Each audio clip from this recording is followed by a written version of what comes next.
It was not until 34 years of evading justice that the remarkable progress in DNA technology played a crucial role in solving the enigmatic cold murder case of 17-year-old Yiannoulla Yianni that happened back in 1982, helping to catch the killer behind it, James Warnock.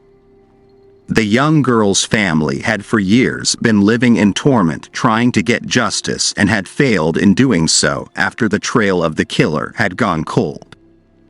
They could at least find solace in knowing that justice had been served at last, knowing that the perpetrator was now where he should have been put a long time ago. Yiannoulla Yianni, mostly known as Lucy by her family after the actress Lucille Ball for her bubbly personality, was born in 1965 to George and Ellie Yianni. She had two brothers, Rick Yianni and Peter Yianni, and a sister, Maria Yianni. The family, originally a Greek Cypriot family, lived in England, with the parents running a shoe repair shop near their home in Belsize Road, located in Hampstead in London. The father and brothers were usually protective in the household, and no one would dare to do anything to the sisters, and as a result, any boys interested in them would think twice before making any advances. She attended Quintin Kynaston School, now known as Harris Academy, St. John's Wood, situated less than a mile away from her home in St. John's Wood. At school, she was mostly known as Noodles by her schoolmates. She enjoyed reading and was considering a career as a beautician or in banking. At her free time, she enjoyed styling her hair with an old-fashioned dryer and took Greek dancing classes. Her classmates described her as fun with a dry and witty sense of humor that she displayed through her deadpan deliveries. She had a smart and neat dressing style, often seen in her little jacket, straight skirts, pastel sweaters, and court shoes. Her hair, always neatly styled, adorned with combs and held gracefully on one side, added a touch of beauty to her overall appearance. She was always a cheerful and happy girl and always wore a smile on her face, perfectly embodying a person with a sunny disposition. Yiannoulla also had a part-time job and was a shop assistant at Woolworths in Finchley Road in North London. Like any typical teenager at the time, and even nowadays, she enjoyed listening to the latest music and relaxed by watching television. On the Friday 13th of August in 1982, she had been with her parents at the shoe repair business as she and her mother had taken some lunch to her father in the shop. At around 1:30 p.m., her mother had told her to go home and begin preparing a leg of lamb for the family's evening meal, saying she would join her soon. Lucy reached home minutes later after a short walk and began her task. As she began preparing for work, she did what many of us often do, which is listening to music while immersed in her tasks. The record player filled the room with the latest hit, Forget-Me-Nots by Patrice Rushen. She then heard a knock on the door around 2 p.m. in which she peered out of the window and went down to open the door for the man she had seen outside. Minutes later, a neighbor reported hearing an argument followed by commotion and a scream before all fell eerily silent. At almost 3 p.m., Lucy's parents returned home and were immediately struck by a sense that something was amiss during their absence. Though there was no sign of forced entry, they discovered fragments of their daughter's jewelry, including broken earrings, a chain ankle bracelet, and a red hair comb, all scattered on the stairs and the landing. Calling out her name yielded no response. Fearing the worst, they searched the house only to discover the lifeless body of their beloved daughter lying on their bed. She lay naked from the waist down, with her skirt pulled up and her chest exposed. Her bra and top had been crudely cut open as well.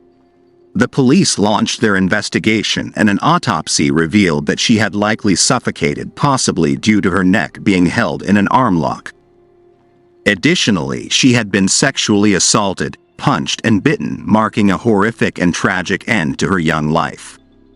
Police suspected that the killer might have either forced his way into the house or was somehow allowed inside and then went on to chase her up the stairs.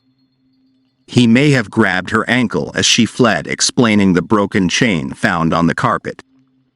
Yiannoulla tried to hide in her brother's bedroom, which was the only room in the house to have a lock on the door. Her struggle for running from room to room explained the scattered jewelry found upstairs, which may have fallen in the process. It was believed that the attacker finally cornered her in the bathroom, as when she was found, her clothes and her hair were soaking wet.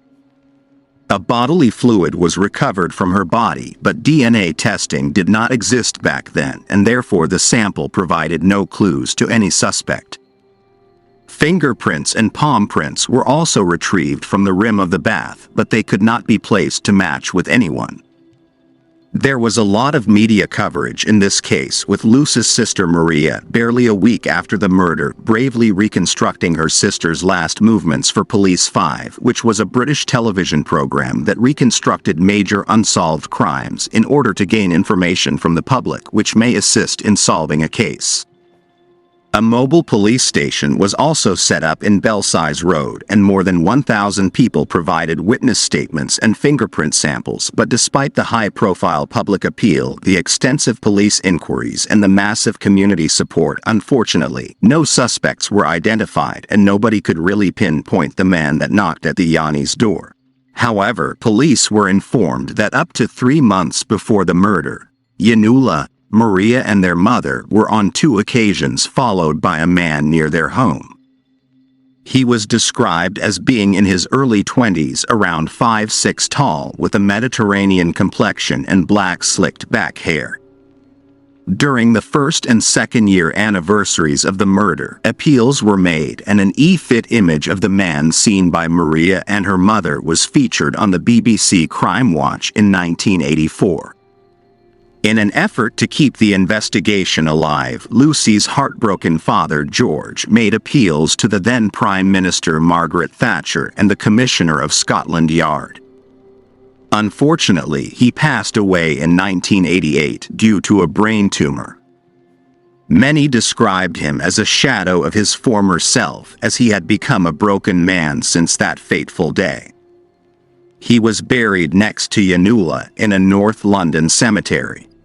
In 1999, a scientist extracted a partial DNA profile from the bodily fluid found on the bedspread where Yiannoulla's body was discovered. Further testing confirmed that it matched the DNA sample taken from Yiannoulla's body. In 2000, the case was included on BBC Crime Watch a second time, but again there were no further developments in finding the suspect. In 2003, a reward of £10,000 was offered and 5,000 appeal leaflets were distributed to homes in the area. Later on, a more advanced profiling technique yielded a near-complete DNA profile from the stain on the bedspread.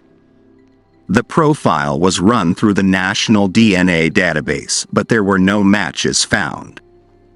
Despite extensive searches in Cyprus and even as far as Australia, investigators had no luck in finding the suspect. Little did they know the killer was right under their noses all this time, leading them to believe he was either dead or had fled abroad. The case remained open but couldn't be progressed further, eventually going cold. True to the words of Detective Inspector Julie Willits from the Metropolitan Police Homicide and Major Crime Command, who had said the Met never closes unsolved murders regardless of the passage of time, they had indeed kept their promise. Sooner or later their reward came as the case slowly unfolded itself in front of their eyes. On the 30th of December of 2015, a man was arrested for possessing and sharing indecent images of children by an undercover officer. The police identified him as James Warnock. They had no idea they had a killer on their hands, and as the routine follows, in accordance to the law, he was required to provide his DNA sample, which was then loaded onto the database. His sample was a near-complete match for the DNA profile of the bodily fluid found on Lucy and on the bedspread. The chance of it belonging to someone else was nearly impossible, with it being estimated as 1 in a billion. The detective received a text message while she was at a theater revealing the outcome of the test. She initially met the information with disbelief, stating it as a lucky breakthrough. Warnock was arrested for murder on the 12th of January 2016 and further charged for sexual assault as well. During the time of the attack, James Warnock, then 22 years old, resided with his wife Lynn Abrahams on the 17th floor of the Taplow building near Adelaide Road in Camden, North London, which was approximately 2 miles away from Yiannoulla's family home. He had been working as a tiler in a nearby street. Throughout this time he lived nearby, yet somehow managed to evade capture. Shortly afterwards he moved to Lawn Road in Belsize Park with his pregnant wife. The couple went on to have 2 children after the murder, but separated in 1993 and then divorced in 2002.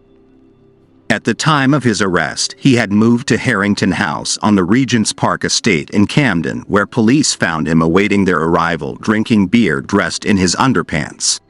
During a police interview, the 56-year-old described himself as a John Travolta lookalike with a charming and outgoing personality in his heyday.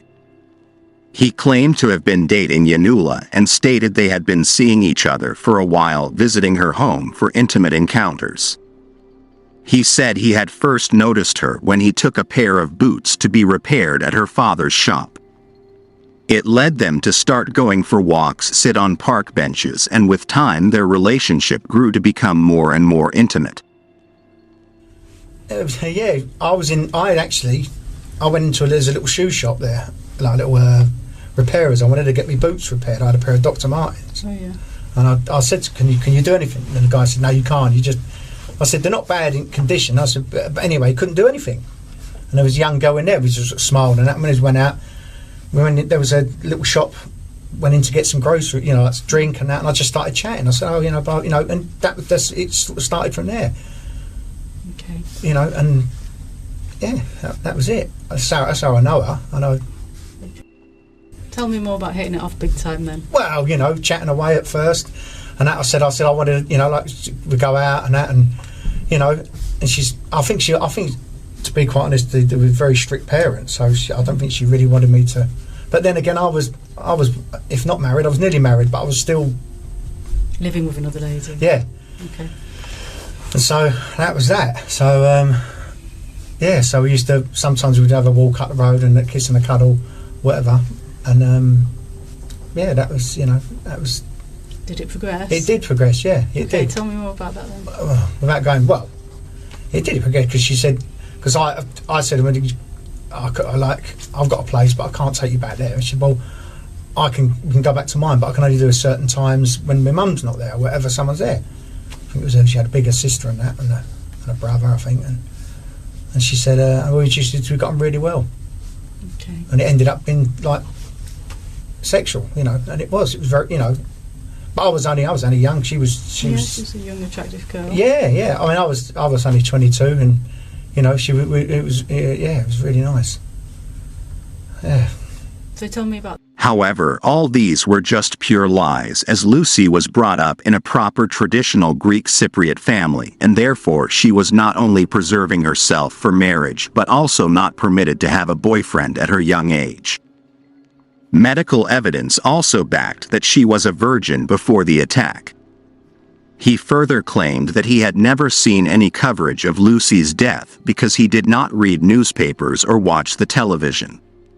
So we've looked at a picture of Yiannoulla. What was your appearance like back then, though? So she's looking out of that window. What she's seeing? Do you want a tissue? No, it just make me laugh. What I look like? How can I put it? John Travolta. No, is this John Travolta? You've got the blue eyes. I had the hair all brushed back, clean shaven look, like with the hair all nicely coiffed and all that sort of thing. So I was. So did you have dark black hair like? No, not black. No, it's always been like dark brown. Yeah. And when or did you ever come to hear about her violent passing? I didn't. I'd never heard a thing. Was it in because I really didn't hear. Okay. That was what was so shocking about it. I didn't hear that had happened. Okay, because it was very big news at the time, as you can imagine. I never. Mind you, having said that, there was no internet. There was no.